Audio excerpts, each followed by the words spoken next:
नमस्कार, मैं Gauri Shankar Dubey global Herald TV, national Herald TV और इंदौर के कुछ प्रकाशनों के लिए यहाँ इंदौर रेलवे स्टेशन के उस दफ्तर में बैठा हूँ जहाँ की आदरणीय खेमराज मीणा साहब पीआरओ हैं। खेमराज मीणा साहब की शान में एक बात कहूँगा कि वे बहुत विनम्र हैं, कर्तव्यनिष्ठ हैं, सहयोगी हैं, क्योंकि हम मीडिया वालों को पीआरओ से तब काम पड़ता है जबकि हमारे परिवार को कहीं यात्रा करनी होती है या कोई एक ऐसा व्यक्ति जो बाहर से आता है और हमें संबंधों का निर्वहन करने के लिए उसकी मदद करना होती है। तत्काल टिकट और रिजर्वेशन ये हमारी सुविधा के लिए होता है। और हमारे ब्रेड एंड बटर के लिए एक काम और होता है कि खेमराज मीणा साहब हमें रेलवे की एक से बढ़कर एक खबरें देते हैं। उनके बारे में आइए बहुत सारी चीज़ें जानते हैं। आदरणीय मीणा साहब, आपको बहुत स्वागत है। नमस्कार जी। सबसे पहले ये बताइए कि आपका जन्म कहाँ हुआ? देखिए, मैं राजस्थान का मूल निवासी हूँ। वहाँ पे एक छोटा सा गांव बलदेवपुरा गांव है जो कि अरावली की तलहटियों पे बसा हुआ एक, हम लोग वैसे पठार में आते हैं लेकिन उसी के एकदम नीचे ही तलहटियों में बसा हुआ हमारा गांव है जी। आदरणीय, आपका डेट ऑफ बर्थ क्या है? देखिए, मुझे क्या है कि डेट ऑफ बर्थ की बात करें तो मैं 46 साल मेरी उम्र हो चुकी है पूरी जी। 70 का दशक। जी जी। आदरणीय, आपके पिताश्री का नाम, आपकी माताश्री का नाम? देखिए, मेरे पिता का नाम दामोदर मीणा है। मेरी जो माताश्री का नाम है कल्याणी देवी है। जी। हम लोग क्या है कि एक ग्रामीण परिवेश में मेरा जन्म हुआ था और वहीं हम लोग, हमारे माता पिता जमींदार हैं, मतलब ज़मीन से जुड़े हुए हैं। वहीं मेरे दादाजी के सानिध्य में मैंने पूरा अपना जो कर्म जो है वो किया।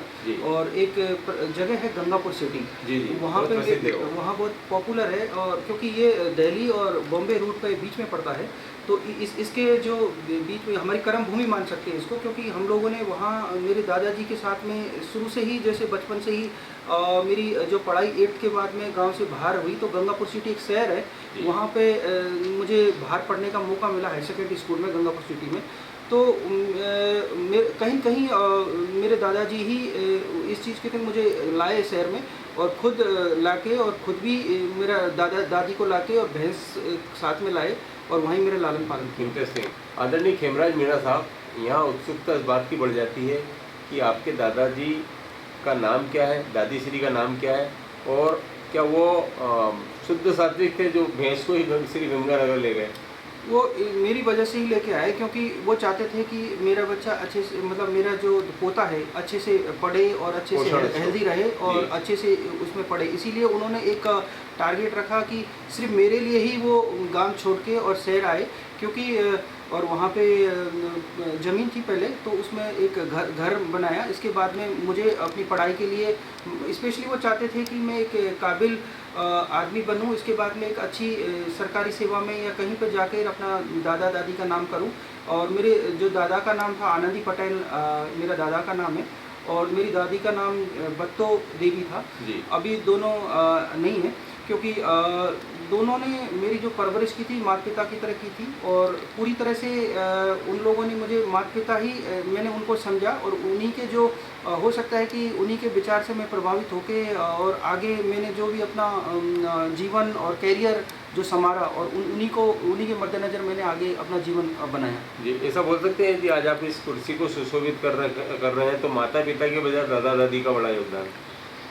डेफ़िनेटली, क्योंकि एक वाक़या था, क्योंकि मेरे दादाजी का जब देहांत हुआ था तो मुझे सबसे ज़्यादा चोट, क्योंकि सबसे ज़्यादा चोट जो वो होता है, बेटा होता है, क्योंकि मैं तो उसका पोता था, पर सबसे ज़्यादा मुझे दुःख इसी चीज़ का हुआ। इसके बाद में सभी लोग इधर-उधर कुछ ढूँढने लग गए, लेकिन जब जब मैं उनके कमरे में गया तो सिर्फ़ मैंने उनकी एक फ़ोटो देखी, और उस फ़ोटो को लेके मैंने एक लार्ज फ़ोटो बनवा के मेरे मतलब अपने घर में उसको टांग लिया। तो कहने का मतलब कहीं न कहीं मुझे और चीज़ों से, क्योंकि लोगों का ध्यान कहीं इधर-उधर भी गया कि दादाजी है नहीं, तो अब वो दादाजी के बाद में उसकी प्रॉपर्टी होगी, बहुत सारी तो लोगों जी, का ध्यान इधर-उधर, लेकिन सिर्फ़ मेरा एक ही जो वो था कि मेरे दादाजी मतलब मेरे साथ में है, तो मेरी प्रॉपर्टी मेरे दादाजी हैं। जी। आदरणीय, आपका शैक्षणिक स्तर क्या है? कहाँ-कहाँ आपने पढ़ाई की? देखिए, मैंने शुरू में क्या है, गंगापुर सिटी में जो 10th पास की, इसके बाद में मैं जयपुर, क्योंकि मेरे दादाजी चाहते थे कि मैं अच्छी से अच्छी तालीम करूँ, तो इसके बाद तुरंत उन्होंने मुझे जयपुर भेज दिया, महावीर स्कूल जो जयपुर में पढ़ाई के लिए, प्राइवेट स्कूल में। इसके बाद में फिर गवर्नमेंट कॉलेज अजमेर में मुझे कॉलेज की पढ़ाई के लिए दादाजी ने भेजा। इसके बाद में तुरंत मैंने कुछ वहाँ पढ़ाई किया कॉम्पिटिशन के लिए, कुछ 1-2 साल। इसके बाद तुरंत मुझे दिल्ली में जो अपना IMC, Indian institute of mass communication, उसमें पत्रकारिता के कोर्स में मेरा सिलेक्शन हो गया, और मैंने सन 2000 में पत्रकारिता का कोर्स कर लिया। इसके बाद में जॉब के लिए मैं दैनिक जागरण और यूनि वार्ता में मैंने अपना वहाँ पे कुछ टाइम काम किया। इसके बाद मेरा जो एक ध्येय था पब्लिक रिलेशन का, क्योंकि मैं शुरू से ही पब्लिक रिलेशन में ज़्यादा इंटरेस्टेड था, तो मैं नहीं चाहता था कि जैसे न्यूज़पेपर या दूसरे इसमें जाऊँ, लेकिन उसमें क्योंकि न्यूज़पेपर में एक था कि 2 स्टोरियाँ बनाने के बाद में फिर एक नीरस टाइप में मुझे काम नज़र आया। यूनि वार्ता में वही एडिटिंग का काम था कि 2-3 न्यूज़ या जितनी भी न्यूज़ होती थी उनकी एडिटिंग, हिंदी में तो हिंदी में हिंदी की एडिटिंग, इंग्लिश में तो इंग्लिश की हिंदी में एडिटिंग, क्योंकि हिंदी पत्रकारिता से मैंने किया, तो हिंदी पेपरों के लिए सारी जो मैंने पढ़ाई ये की है। इसके बाद में बहुत सारी चीज़ें हैं जो मेरे जीवन में घटित हुई, को बताना बहुत मुश्किल है, बट मेरा जो टारगेट था वो पब्लिक रिलेशन में ज़्यादा था, क्योंकि क्लास में जब मैं पढ़ा था तो क्योंकि 10 सब्जेक्ट थे, उन 10 सब्जेक्ट में पब्लिक रिलेशन भी एक सब्जेक्ट था। तो मुझे मालूम पड़ा कि ये 10 सब्जेक्ट में से एक आपको चूज़ करना है, मतलब एक में आपका करियर बनाना है।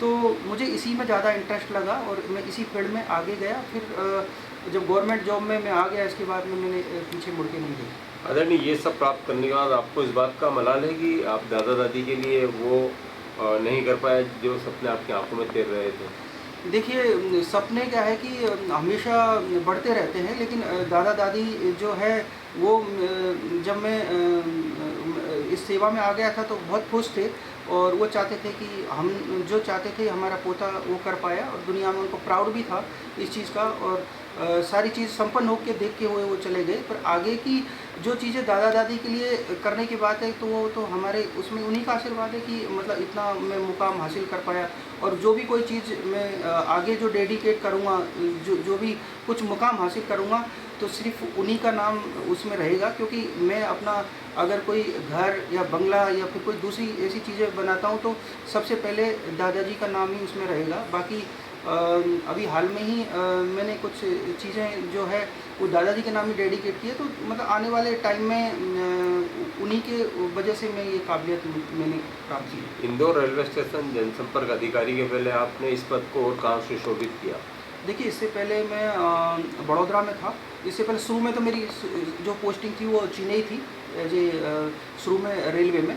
इसके बाद में मुझे त्रिवेंद्रम डिवीज़न में मैंने PRO का पोस्ट लिया। इसके बाद में फिर मैं 2015 में बड़ौदा आ गया।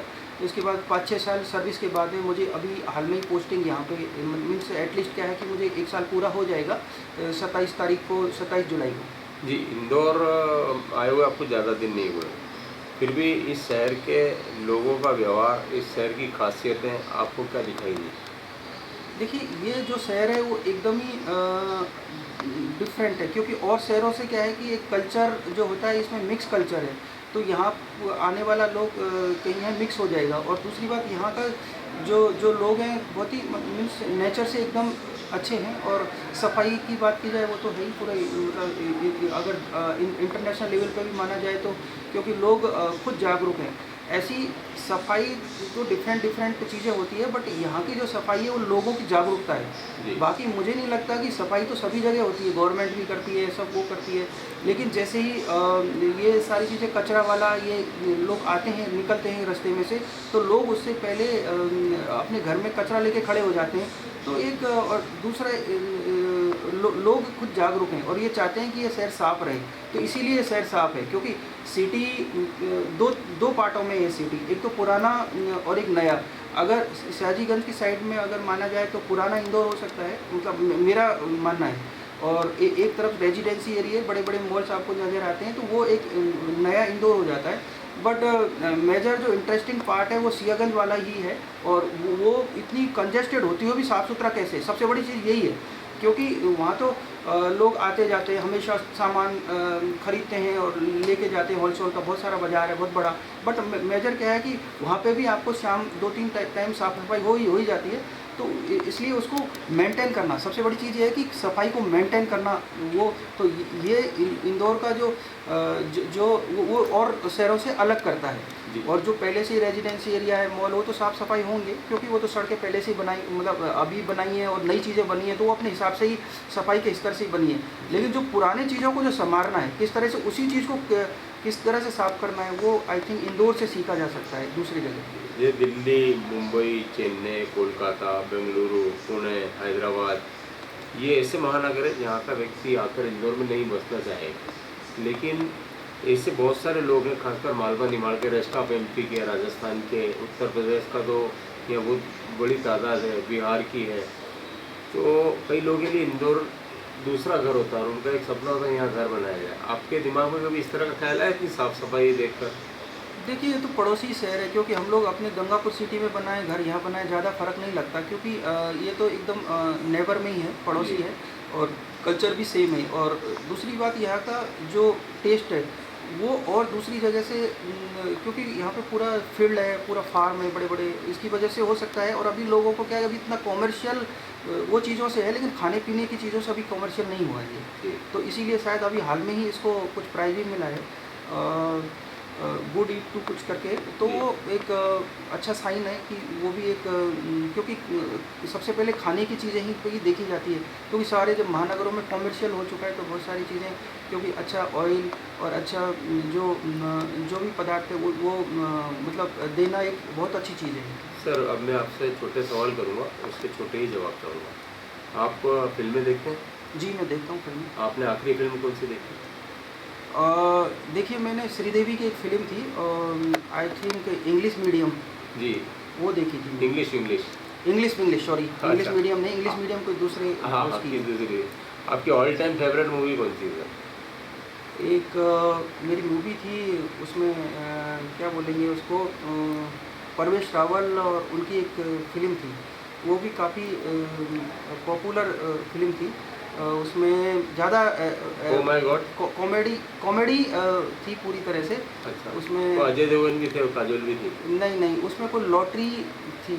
अच्छा। वीकली मालामाल वीकली। मालामाल वीकली। अभी अच्छा। तो काफ़ी पहले पुरानी फिल्म है, मालामाल वीकली नाम से। आपके पसंदीदा एक्टर और एक्ट्रेस? देखिए, मतलब मैं अपनी ये चीज़ों में ज़्यादा ध्यान नहीं देता, क्योंकि इसको भी सभी जो अच्छा इंसान होता है वो अपने मतलब गुणों से ही अच्छा लगता है। जी। क्रिकेट का शौक है आपको? जी। आपके पसंदीदा खिलाड़ी इस समय के? देखिए, खिलाड़ी टाइम से चले जाते हैं, क्योंकि अभी इससे पहले महेंद्र सिंह धोनी थे, इसके बाद में विराट कोहली आ गए, अभी हार्दिक पांड्या आ जाएगा, तो वो अपने आप ही फेवरेट बन जाते हैं लोगों के। बट क्रिकेट एक ऐसा गेम है जिसमें क्या है कि हमको बहुत सारी चीज़ें सीखता है लोग, लेकिन मैंने क्रिकेट से ये सीखी कि अपने कलीग होता है या अपने कोई मतलब जो भी पहचान वाले होते हैं, तो वो उस पर मदद करनी चाहिए, क्योंकि जब खिलाड़ी पहले से खेला हुआ होता है, मैं पहले से खेला हुआ खिलाड़ी, तो नॉन स्ट्राइक पर जब आता है तो उसको सपोर्ट करता है हमेशा, क्योंकि उसको स्ट्राइक पे नहीं आने देता, क्योंकि उसकी गिल्ली उड़ जाएगी। जैसे आप इसलिए मैं चाहता हूँ कि मतलब जो आपके कलीग हैं उनका आप हेल्प करें, मतलब इस तरह से। आप जब घर में होते हैं, टीवी चैनल आगे पीछे करते हैं, तो जाहिर है समाचार जरूर सुनते होंगे, क्योंकि आपके पेशे से जुड़ा हुआ काम। तो राजनीति में कुछ रुचि है आपकी? देखिए, राजनीति एक अलग फील्ड है, तो उसमें क्या है कि आप में अलग तरह के गुण होने चाहिए।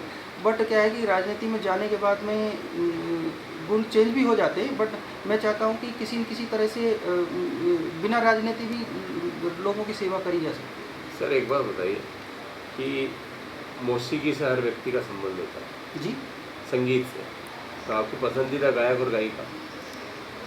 देखिए, गायिका जो है लता मंगेशकर की आवाज़ तो हमें शुरू से ही अच्छी लगती है। बाकी दूसरे कई हैं जो जो नए भी हैं, जैसे कुमार सानू है, ये सब शुरू से ही हम लोग, क्योंकि हमारे टाइम पे जो अजय देवगन के टाइम के आदमी हम लोग शायद, मुझे ऐसे लग रहा है क्योंकि काजोल और अजय देवगन के टाइम में, तो उसी टाइम पे कुमार सानू अलका याग्निक आए थे। तो वो लोगों का जो अभी बालों को क्या है कि बीच में से छीलते हैं, उसमें बालों को आगे रखते थे। हाँ हाँ हाँ। आई थिंक बच्चे जो लोग थे, हम लोग भी कोशिश करते थे बालों को आगे रखने के लिए, 2 बाल आगे आ जाए और एक झटका देके, और इस तरह का एक था प्रसंग कोई उस टाइम पे। परिवार के साथ आखिरी पर्यटन यात्रा आपने कब की थी? भारत में कहाँ घूमने जाएंगे आप? देखिए, मैंने आखिरी जो परिवार के साथ में मैं लोग ऊटी गया था, हाँ साउथ में। हाँ। तो उनको बहुत अच्छा लगा था, क्योंकि उन्हें धार्मिक स्थल तो सारे देख चुके हैं वो लोग। बट मैंने दादाजी का भी टिकट कराया था मैंने उससे पहले, तो कुछ अस्वस्थता के कारण वो नहीं आ पाए उस बीच में। तो इसके और अगर अब मैं अपनी फैमिली की बात करूँ तो बीच बीच में जाते ही रहते हैं इधर उधर। बट मेरे साथ 3 फैमिलियाँ हैं जी। एक तो दादा दादी जी अब तो है नहीं, इसके बाद मम्मी पापा, वो भी एक फैमिली हो गया। फिर ये थर्ड मेरी फैमिली जो है तो कभी भी जा सकते, पर मैं उसकी बात कर रहा हूँ जो मेरे मम्मी पापा की। तो मैं अभी 5-6 साल पहले ही गया था ऊटी वहाँ पे, और हम लोग काफ़ी 1 हफ्ते का विजिट करके आए थे। इंदौर में आदरणीय जो आपके परिजन रहे, लाइक आपकी भारिया, आपके संतान, उनके नाम क्या है? देखिए, जो मेरी वाइफ का नाम है मनीषा मीना है, और मेरे बेटे का नाम प्रद्युम्न मीना, जी और बेटी का नाम अनु मीना। जी। आप इंदौर में आपको भोजन में क्या पसंद आया? देखिए, यहाँ पे क्या है कि खाने को तो सारी चीज़ें अच्छी लगती है। पोहा तो है ही खैर, क्योंकि पोहे का टेस्ट, क्योंकि हम लोग बड़ोदरा में थे तो वहाँ का टेस्ट अलग था, यहाँ का टेस्ट अलग है। अच्छा। बट यहाँ पे क्या है कि हम लोग घर पे जो वेजिटेबल बनाते हैं ना, वो बहुत अच्छा लगता है। अच्छा। दूसरी में कई जगह रहा, लेकिन वो सेम ऑयल और उस चीज़ का, अगर क्योंकि सब्ज़ी यहाँ पे फ्रेश मिलती है, इसी वजह से शायद धनिए की खुशबू, मेथी, ये सारी चीज़ें तो बहुत अच्छी लगती हैं। आप खुद कभी कुकिंग करते हैं? जी हाँ, करता हूँ मैं। क्या स्पेशलाइजेशन है आपका? मैं दाल एक अच्छी बना सकता हूँ, जी। और ढोकले भी बनाना आता है मुझे, और मैं इडली भी बना लेता हूँ, क्योंकि मैं साउथ में रहा हूँ। और यहाँ का मुझे, क्योंकि हम लोग शुरू से ही जब बाहर पढ़े तो दादा दादी तो सिर्फ गंगापुर तक ही थे। इसके बाद में जब जयपुर और अजमेर मुझे भेजा तो हम लोग कमरों किराए पे रहे, तो वहाँ तो डेफिनेटली हम लोग कुकिंग सीख गए। रोटी सब्ज़ी बनाना तो आता ही है। इंदौर में कौन से स्थान आपको पसंद आए? इंदौर प्योरली मतलब सभी अच्छा है, बट ये जो सियागंज वाला जो हिस्सा है, क्योंकि ये जो होलसेल का बाज़ार और इसके आसपास का जो वो एरिया है, जिसको आप क्या बोलते हैं, जो खाने पीने की जगह होती है, 56 दुकान नहीं, उसके उलट सराफा जो बाज़ार है, वो एक ऐसे आपको लगेगा कि एक अच्छी जगह है, और लोगों की चहल पहल भी रहती है। और 56 दुकान का तो फिक्स दुकानें हैं, तो वो हो सकता है कि वही चीज़ वहाँ 15-20 रुपये मिलेगी, वो ज़्यादा करके मिलेगी। बट वो आई थिंक उसकी एज ग्रुप अलग है जो 56 दुकान का, जी। क्योंकि वो वहाँ पे कुछ बच्चे या फिर कॉलेज के बच्चे जाएंगे। बट वो मेजर का एक सराफा का एक अपना एक ट्रेडमार्क है, वहाँ पे भी आपको अच्छी खाने की चीज़ें मिल जाएंगी। एक शेर है, घरों पे नाम थे, नामों के साथ अहदे थे, बहुत तलाश किया कोई आदमी ना मिला। अर्थात किसी के भी घर गए तो नेम प्लेट पर इंजीनियर साहब मिले, कलेक्टर साहब मिले, एसपी साहब मिले, लेकिन वो व्यक्ति ना मिला, वो आदमी ना मिला जिसकी हमें तलाश थी। बहरहाल मैं इंदौर रेलवे स्टेशन के जनसंपर्क अधिकारी के साथ एक बेहतरीन इंसान, मतलब ईश्वर भी, खुदा भी आसमान से जब जमीन पर देखता होगा तो मीना साहब के सम्मान में खुद खड़ा हो जाता होगा। ऐसे व्यक्ति ने हमें बहुत शॉर्ट नोटिस पर अपने जीवन के कई पहलुओं से रूबरू कराया। ईश्वर इनके और सपने जो हैं वो पूर्ण करे, और इनके नेतृत्व में इंदौर रेलवे स्टेशन यूँ ही उत्तरोत्तर प्रगति करते रहे, और मीडिया के लिए ये वैसी सेवाएं देती रहें जिससे कि मीडिया आज बहुत संतुष्ट है। आदरणीय, आपके भीतर बैठे परमात्मा को बहुत बहुत प्रणाम। शुक्रिया। आपने आके ये मेरी लाइफ की जो बहुत सारी जो पार्ट है उनको खोला, क्योंकि मैं भी कुछ भूल चुका था बहुत सारी चीज़ें। तो हो सकता है कि क्योंकि आपने फिल्मों के बारे में पूछा, तो काफ़ी पीछे चला जाता है वो जो टाइम रहता है 20, 30, 35 साल की उम्र में ही रहता है वो। उसके बाद में आई थिंक 40 के बाद में उसको फिर से रीबैक फ्लैश आपने उसको फ्लैशबैक किया, मतलब तो मतलब अचानक ही किया आपने फ्लैशबैक। हो सकता है कि मैं कुछ होमवर्क और कर लेता, बट हमारी लाइफ में शायद होमवर्क वैसे मेरे हिसाब से नहीं करना चाहिए इन चीज़ों में, क्योंकि जो क्रिएटिविटी अपने लाइफ में जो होती है उसका मज़ा ही कुछ और होता है। क्योंकि भूली जो चीज़ें हैं वो भी एक अलग और अजीब आपको एहसास कराती है। क्योंकि हो सकता है कि आपको चीज़ नहीं आ रही हो, कोई चीज़ नहीं, आपको चीज़ भूल गए हों, तो ये एक ऐसा नहीं कि आपकी याददाश्त कमज़ोर है, आपको कोई फ्लैशबैक में ला रहा है तो आप कुछ और अलग चीज़ें बताने की कोशिश करते हैं। तो ये भी एक अच्छी चीज़ है कि आपका बहुत बहुत शुक्रिया कि आपने बहुत पीछे से मेरे लाइफ में उसको लाके फ्लैशबैक किया और ये इसको सामने पटल पे रखा। थैंक यू, शुक्रिया।